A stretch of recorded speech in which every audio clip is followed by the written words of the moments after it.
129 yılının Bergama'sında denize nazır senatosunda çalışan bir mimar nihayet o kutlu haberi aldı. Bir oğlu olmuştu. Hırçın annesinin aksine oğlunun yumuşak başlı olmasını ümit ederek ona Galenos ismini verdi.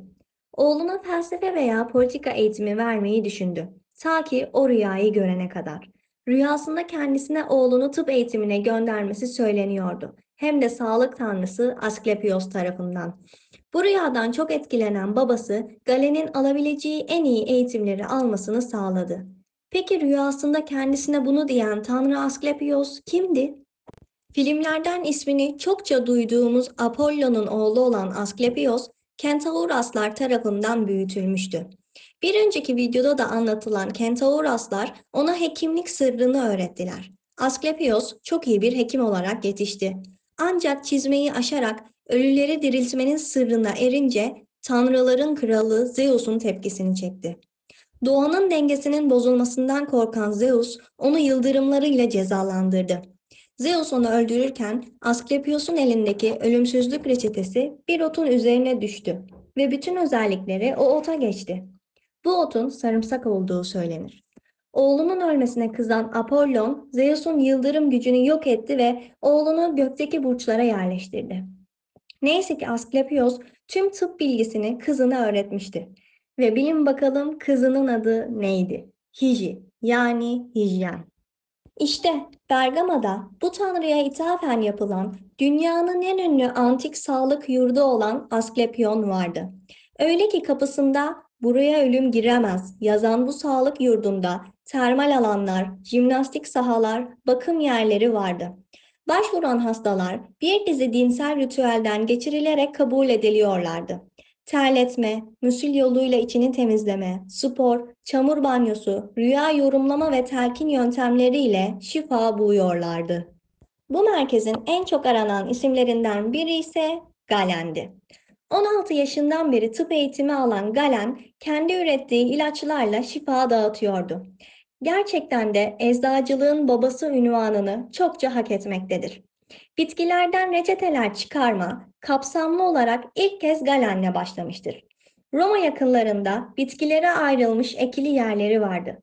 Önemli bir koleksiyona sahip olan Galen, gezici ot tüccarlarından da bitki toplardı. İyi kapatılmış tahta kutularda, imparator için hazırladığı, tiryak için uzak ülkelerden getirdiği bitkileri saklıyordu. Evinde bir dolabı değil, gerçek bir eczane ve drog deposu bulunuyordu.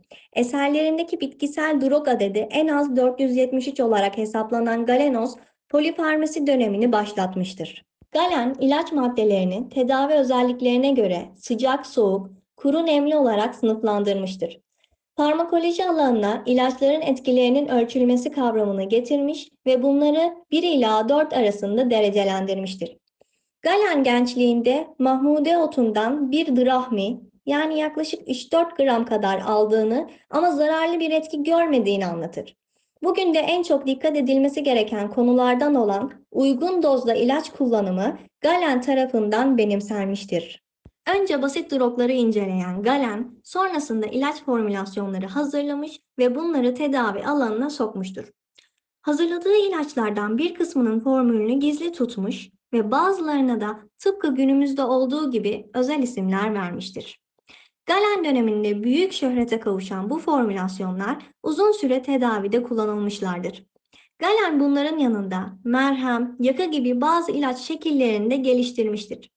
Bir eczacılık ana bilim dalı olan ve ilaç şekli üretimiyle ilaç sistemlerinin özelliklerini belirleyen, günümüzde laboratuvar dersleriyle eczacılık öğrencilerini çokça terleten farmasötik teknolojinin Galenik Farmasi ismiyle de anılması bundandır.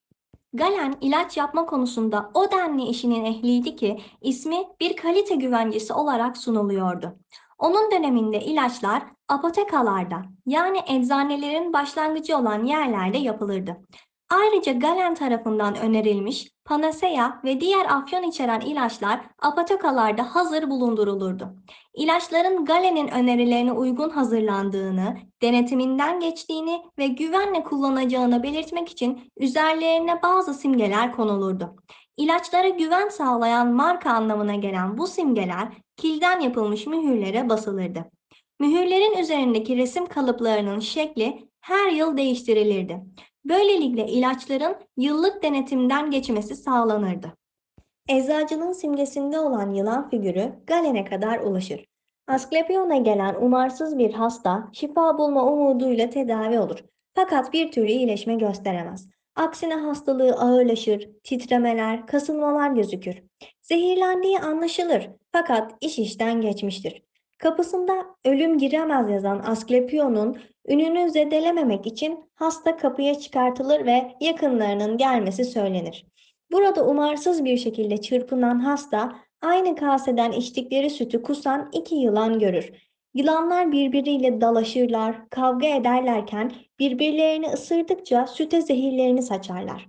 Ümitsiz hasta canına kıymak düşüncesiyle süt kasesine yaklaşır ve bir dikişte içer.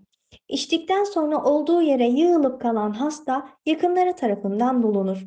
Yüzünü çevirdiklerinde uyanan hasta ayaklanır. İyileşmiştir.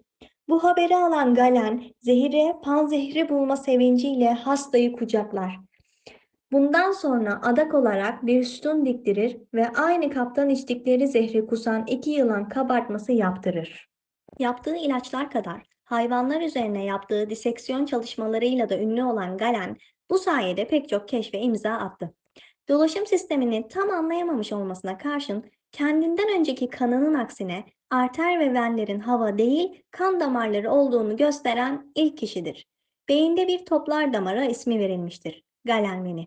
Nabız sayısının hastalığın ya da sağlığın bir göstergesi olduğunu keşfeden de odur. Galen deneylerinden birinde bir domuzun boyun bölgesindeki sinirleri solunum etkisini belirlemek için teker teker kesiyordu. Domuz ümitsizce sesler çıkarıp çırpınıyordu. Galen günümüzde recurrent laryngeal sinir olarak bilinen siniri kesti ve hayvanın ses çıkarması birden durdu. Deneyi köpek, keçi ve diğer hayvanlarda da tekrarladı. Sonuç hep aynıydı. Recurrent laryngeal sinir ses siniriydi. Bu deney tıpta devrim yaratan bir olaydı. Kanıtladığı bir başka şey de beynin yönetici durumunda olmasıydı. Elinde her zaman maymun kemiği bulunduran ve özellikle insana benzer hayvanlarda deney yapan Galen, deneysel tıbbın temelini atanlardan biridir. Peki bu deneyler sizce de çokça vahşi değil mi Galen Bey? Öyleyse bunları öncelikle ele almaktan ve işlevi açık olanlarda diseksiyonsuz gözlem yapmak, işlevleri daha belirsiz olanlarda ise insana yakın hayvanlarda diseksiyon yapmaktan bizi alıkoyan nedir? Sorularınızın yanıtlarını insana benzemeyen hayvanlar vermeyecektir. Ayrıca her türde görülen ve yalnızca bize özgü olan özellikleri öğrenecek ve hastalıkların tanı ve tedavisinde daha bilgili olacağız. Galen 28 yaşında gladyatörlerin hekimi olarak atandı. İnsan yapısı hakkındaki bilgilerini gladyatör okulunda geliştirdi. Seyircilerin bozulmaya başlayan uyumsuz yapıları ile sağlıklı gladyatörleri karşılaştırıyor ve sürekli beden hareketlerinin sağlıklı yaşam için nedenli gerekli olduğu sonucuna varıyordu. Buna dayanarak bilinçli beden hareketleri ve tedavi ilişkisini kuran ilk hekimdir ve bugünkü spor hekimliğine öncülük etmiştir. Büyük bir üne kavuşan Galen, saray hekimliğine kadar yükselmiştir. Öyle ki Roma İmparatoru kendisine hediye ettiği madalyonun üzerine şöyle yazdırmıştır. Romalıların imparatoru Antonius'tan, hekimlerin imparatoru Galenos'a. Antik çağın en önemli sağlıkçılarından olan Galen, eczacılığın babası ve tıpta birçok buluşun sahibidir. Ülkemiz için de çok önemli bir değer olan Galen, hiç tanışmasak da hemşerilerimizden biridir. Öyle ki İzmir'in Expo 2015 adaylığı süresince kente gelen delegelere Bergamalı Galen'in icat ettiği özel bakım kremi yeniden üretilerek hediye edilmiştir. 81 yaşında Bergama'da ölmek üzereyken öğrencilerine fındık kadar yuvarlak iki nesne verir. Ben öldükten sonra bunlardan birini örs üstüne koyun. Diğerini su dolu bir testi için atın. Bakalım ne göreceksiniz. Der. Ölümünden sonra öğrencileri dediğini yapar. Örs erir ve yerinde iz bırakmadan kaybolur. Testideki su ise buz kesilir. Düşünürler bununla Galen'in şöyle demek istediği sonucuna varırlar. O aslında akmak olan suyu dondurdum. Katı olan demiri erittim. Yok ettim. Ama ölüme çare bulamadım.